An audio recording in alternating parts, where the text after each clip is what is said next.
saudara-saudara. Perkenalkan, nama saya Yurisman Lavao. Saya mahasiswa STT Ekumene Jakarta, Prodi Pendidikan Kristen Anak Usia Dini semester 4. Pada kesempatan kali ini saudara, kita akan belajar khotbah tekstual dengan tema hidup dalam kasih karunia. Dan khotbah ini saya sampaikan sebagai tugas akhir mata kuliah hermeneutik yang dipimpin oleh Bapak Dr. Timotius Bakti Sarono, MTH, MPDK. Baik saudara, sebelum kita lanjut ke khotbah tekstual, perlu kita pahami bahwa khotbah tekstual ini merupakan satu metode khotbah yang berfokus pada penjelasan mendalam tentang satu teks Alkitab tertentu dengan struktur khotbah yang mengikuti alur dan tema teks tersebut. Berbeda dengan khotbah topikal yang membahas topik dengan merujuk pada banyak ayat, atau khotbah ekspositori yang menganalisis panjang lebarnya satu perikop. Khotbah tekstual biasanya mengambil satu ayat dan pasal pendek sebagai dasar, lalu mengeksplorasi maknanya secara sistematis. Mari kita baca satu ayat firman Tuhan dalam 2 Korintus pasal 12 ayat 9. 2 Korintus pasal 12 ayat 9 tertulis, "Tetapi jawab Tuhan kepadaku, cukuplah kasih karuniaku bagimu, sebab justru dalam kelemahanlah kuasaku menjadi sempurna. Sebab itu, terlebih suka aku bermegah atas kelemahanku, supaya kuasa Kristus turun menaungi aku." Sekarang kita mari belajar tentang latar belakang ayat tersebut. Konteks surat 2 Korintus ini ditulis oleh Rasul Paulus kepada jemaat di Korintus pada saat itu yang sedang mengalami pergumulan seperti penderitaan, perpecahan, keraguan terhadap otoritas Paulus, dan tentunya pengaruh-pengaruh pada rasul-rasul palsu pada saat itu, saudara. Nah, tentunya juga rasul-rasul palsu pada saat itu yang sedang membanggakan dirinya, bermegah atas pengalaman rohani mereka sendiri, saudara. Mari kita analisis teks dalam berbagai terjemahan. Di sini saya memberikan 3 terjemahan. Yang pertama, terjemahan bahasa Indonesia. "Cukuplah kasih karuniaku bagimu, sebab justru dalam kelemahanlah kuasaku menjadi sempurna." Yang kedua, terjemahan bahasa Yunani. Tertulis, "Kai ereken moi, hikane soi he karismo, hegar dinamis en esteneia teletai." Dan yang terakhir, English Standard Version. Tertulis, "My grace is sufficient for you, for my power is made perfect in weakness." Dan sebagai kata kuncinya, saudara, kasih karunia dalam bahasa Yunani artinya charis. Artinya ini anugerah Tuhan yang tergantung atau tidak tergantung pada usaha manusia. Sedangkan yang kedua, kuasa atau dinamis, merupakan kekuatan ilahi yang bekerja melalui kelemahan manusia. Dan yang terakhir, kelemahan, dalam bahasa Yunaninya astheneia. Ini merupakan satu ketidakberdayaan manusia yang menjadi ruang bagi Tuhan untuk bertindak, yang menjadi ruang untuk kuasa Tuhan dinyatakan, atau bisa dikatakan sebagai satu wadah atau tempat. Baik saudara, dalam ayat ini juga saya memberikan satu komentar yang diungkapkan oleh Mr. John Piper. Dia mengatakan bahwa ayat ini adalah jantung dari Injil yang paradoks. Ketika kita lemah, justru disitulah kita kuat. Seperti dalam 2 Korintus pasal 12 ayat 10. Tuhan tidak pernah menghapus kelemahan Paulus pada saat itu. Tetapi pada saat itu Tuhan memberikan janji yang lebih besar, kasih karunia-Nya yang cukup, dan tentunya kuasanya yang sempurna. Ini bukan tentang kita yang menjadi kuat secara manusiawi, melainkan tentang Kristus yang menjadi kekuatan kita. Ketika kita berhenti bermegah dalam kemampuan diri kita sendiri dan mulai bergantung kepada Tuhan, kuasanya menjadi nyata secara ajaib dalam kehidupan kita. Dan tentunya kuasa Tuhan akan bekerja secara ajaib melalui kelemahan kita, saudara. Inilah yang disebut dengan the power of perfect weakness, atau kuasa dalam kelemahan yang disempurnakan. Yang kedua saudara, mari kita belajar tentang konteks ayat. Latar belakang Rasul Paulus menuliskan pergumulannya dengan duri dalam daging. 2 Korintus 12 ayat 7-10. Meski berulang kali memohon penyembuhan, Tuhan menjawab dengan menegaskan bahwa kasih karunia-Nya cukup. Nah, tema utamanya, kelemahan manusia adalah tempat kuasa Tuhan untuk dinyatakan secara sempurna. Tujuannya apa? Untuk mengajak jemaat melihat kelemahan bukanlah suatu kegagalan, tetapi suatu kesempatan untuk mengalami kuasa Kristus. Jadi kelemahan itu bukanlah akhir dari segalanya, melainkan awal untuk kuasa Tuhan itu dinyatakan. Jadi anggaplah kelemahan itu sebagai satu wadah atau tempat supaya Tuhan itu bisa menyatakan kuasanya dalam hidup kita, saudara. Nah, tujuan Paulus ingin menunjukkan bahwa kuasa sejati itu berasal dari kemampuan, bukan berasal dari kemampuan manusia, tetapi dari kasih karunia Tuhan yang bekerja melalui kelemahan kita. Ia mengajak jemaat untuk tidak terpukau oleh karisma atau pengalaman spektakuler, tetapi untuk melihat bagaimana Tuhan memakai orang-orang biasa yang bergantung padanya. Yang ketiga, struktur dan analisis teks. Pernyataan Tuhan atau yang disebut dengan klaim ilahi, cukuplah kasih karuniaku bagimu. Maknanya apa saudara? Kasih karunia Tuhan itu tidak terbatas dan tentunya pasti mencukupi segala kebutuhan kita. Yang kedua, Tuhan tidak selalu menghilangkan yang namanya pergumulan, permasalahan yang berlangsung dalam kehidupan kita sehari-hari. Tetapi apa? Apa yang dilakukan Tuhan? Memberikan kekuatan untuk melewatinya. Tujuannya apa? Menegaskan bahwa ketergantungan pada kasih karunia Tuhan itu jauh lebih penting daripada kekuatan manusia. Yang kedua, prinsip ilahi atau yang disebut dengan hubungan kelemahan dan kuasa.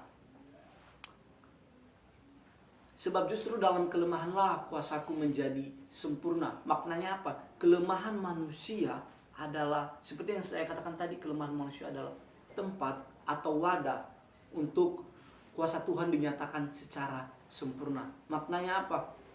Contohnya seperti kisah Musa dalam Keluaran pasal 4 ayat 10 sampai yang ke-12, atau tentang Gideon, saudara. Tujuannya untuk mengubah perspektif kita tentang kelemahan tadi, bukan menjadi satu halangan, tetapi sarana Tuhan untuk bekerja, sarana Tuhan untuk menyatakan kuasanya dalam kehidupan kita. Yang ketiga, respon Paulus atau aplikasi iman. Terlebih suka aku bermegah atas kelemahanku. Maknanya Paulus menerima kelemahannya sebagai bagian dari rencana Tuhan.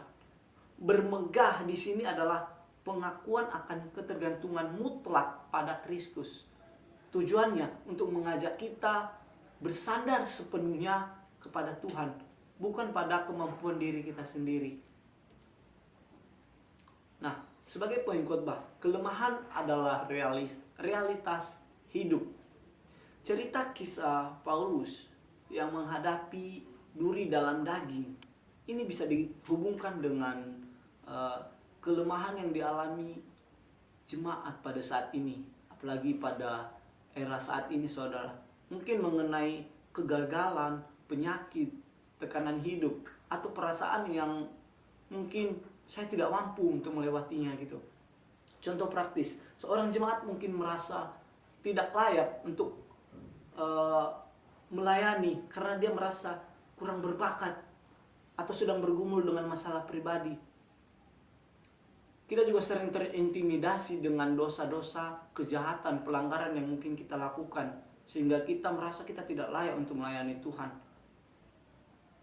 Tapi saudara, pertanyaannya, pernahkah kita merasa bahwa kita lemah atau kita tidak berkecukupan? Apakah kita pernah bertanya, adakah yang membantu saya dalam kelemahan saya? Itu yang perlu kita pertanyakan dalam kehidupan kita, saudara. Sering kita meragukan Tuhan. Kasih karunia Tuhan lebih dari cukup, artinya jawaban Tuhan kepada Paulus bukanlah menghilangkan masalah, tetapi memberikan kasih karunia yang cukup untuk menghadapinya. Kasih karunia ini adalah kuasa Tuhan yang memampukan kita untuk tetap setia, kuat, dan tentunya berbuah meskipun dalam kelemahan, saudara. Contoh praktis seperti baterai ponsel yang terus diisi ulang. Kasih karunia Tuhan adalah sumber kekuatan yang tidak pernah habis. Nah, kelemahan membuat kita bergantung kepada Tuhan. Paulus belajar bahwa kelemahan bukanlah penghalang, tetapi justru kesempatan bagi kuasa Kristus untuk dinyatakan. Bermegah dalam kelemahan dengan cara menerima keterbatasan kita dan menyerahkan semuanya kepada Tuhan. Sebagai aplikasi praktis, yang pertama dalam kehidupan pribadi, doa dan penyerahan. Mari kita akui kelemahan kita kepada Tuhan dan kita mengundang kuasanya untuk hadir dalam hidup kita. Contoh, ketika kita gagal, ingatlah bahwa Tuhan bisa memakai kegagalan itu untuk menunjukkan kemuliaan-Nya. Justru dalam kegagalan itu Tuhan bisa menunjukkan bahwa kita itu akan berhasil dan pasti berhasil, saudara. Dalam konteks komunitas, kita harus saling mendukung. Jangan malu berbagi pergumulan. Gereja adalah tempat kasih karunia dialami bersama, bukan hanya dialami secara individu. Ketika kita merasa kita menerima berkat Tuhan, baik secara jasmani, terlebih secara rohani, maka kita perlu mengajak saudara-saudara kita untuk mengalaminya bersama. Kita mengalami Kristus secara bersama, secara kelompok, bukan hanya secara individu. Dalam pelayanan, melayani dengan kerendahan hati. Tuhan memakai orang yang sadar atau ketidaklayakannya. Jika kita baca dalam 1 Korintus pasal 1 ayat 27 sampai 29. Contohnya pelayanan yang efektif sering lahir dari pengalaman kelemahan yang diserahkan kepada Tuhan. Jadi yang dari awalnya kita merasa tidak mampu, tidak bisa, tetapi ketika kita menyerahkannya kepada Tuhan, kita merasa, wow, kita bisa, ternyata kita bisa, saudara. Ilustrasinya, mari kita bayangkan seorang anak kecil yang berusaha untuk mengangkat satu batu besar. Tentu mungkin pada saat itu anak kecil tersebut tidak bisa. Dia tidak merasa kuat dan tentunya dia gagal pada saat itu. Tetapi ketika ayahnya menggenggam tangannya, ketika ayahnya membantunya, tentu anak kecil itu bisa mengangkat batu tersebut bersama-sama dengan ayahnya, tentunya, saudara. Begitu juga dengan kita. Ketika kita mengalami satu masalah, satu problem di mana kita merasa tidak mampu untuk mengatasinya, kita merasa tidak mampu untuk melewatinya, kita ajak Tuhan. Dan tentunya kuasa Tuhan pasti tidak ada yang mustahil, saudara. Sebesar apapun masalah yang kita hadapi dalam kehidupan kita, itu tidak ada apa-apanya di mata Tuhan. Amin. Ayat pendukung, Filipi pasal 4 ayat 13. Segala perkara dapat kutanggung di dalam Dia yang memberi kekuatan kepadaku. Dan yang kedua, Yesaya pasal 40 ayat 29. Dia memberi kekuatan kepada yang lelah dan menambah semangat kepada yang tidak berdaya. Nah, dalam dua ayat pendukung ini saya memberikan satu kesimpulan singkat, yaitu kedua ayat ini menegaskan bahwa kelemahan manusia bukanlah akhir, melainkan momen bagi Tuhan untuk menyatakan kuasanya secara sempurna. Seperti Paulus, kita diajak untuk bersandar sepenuhnya pada kasih karunia Tuhan yang mencukupkan dan mengubah kelemahan menjadi saluran kemuliaan-Nya. Pertanyaan untuk jemaat, sebelum saya mengakhiri khotbah tekstual ini, saya memiliki satu pertanyaan untuk kita semua renungkan. Apa sih duri dalam hidup kita saat ini? Dan ketika kita mengetahui duri tersebut, maukah kita mempercayakan kelemahan kita kepada Tuhan dan membiarkan kasih karunia-Nya cukup bagi kita? Nah, sebagai penutup, saudara, melalui 2 Korintus pasal 12 ayat 9 ini, kita diingatkan kembali akan kebenaran-kebenaran yang mengubahkan hidup kita. Kasih karunia Tuhan selalu cukup bagi kita, dan justru dalam kelemahanlah kuasanya menjadi sempurna. Ini bukan sekedar penghiburan dalam kelemahan kita, melainkan undangan untuk mengalami kuasa Tuhan secara nyata, secara real, seperti bejana tanah liat yang retak namun tetap bisa memancarkan cahaya. Demikian pula hidup kita. Kelemahan kita justru menjadi saluran bagi kemuliaan Tuhan untuk dinyatakan, menjadi satu wadah yang sudah saya ungkapkan berkali-kali. Hari ini mari kita belajar dari Rasul Paulus yang justru bermegah dalam kelemahannya, karena disitulah ia mengalami kuasa Kristus yang menaunginya. Tidak perlu takut mengakui keterbatasan kita, sebab justru dalam pengakuan itulah kita membuka ruang bagi Tuhan untuk bekerja dengan luar biasa. Marilah hidup dengan keyakinan bahwa setiap kelemahan adalah kesempatan, bukan kegagalan, melainkan kesempatan untuk mengalami kasih karunia Tuhan yang melimpah. Seperti ranting yang melekat pada pokok anggur, biarlah kita tetap terhubung dengan sumber kekuatan sejati, yaitu Kristus Yesus sendiri. Kiranya kita semua boleh mengalami kuasa Tuhan yang sempurna dalam kelemahan kita, tentunya saudara, untuk kemuliaan namanya. Amin. Tuhan Yesus memberkati.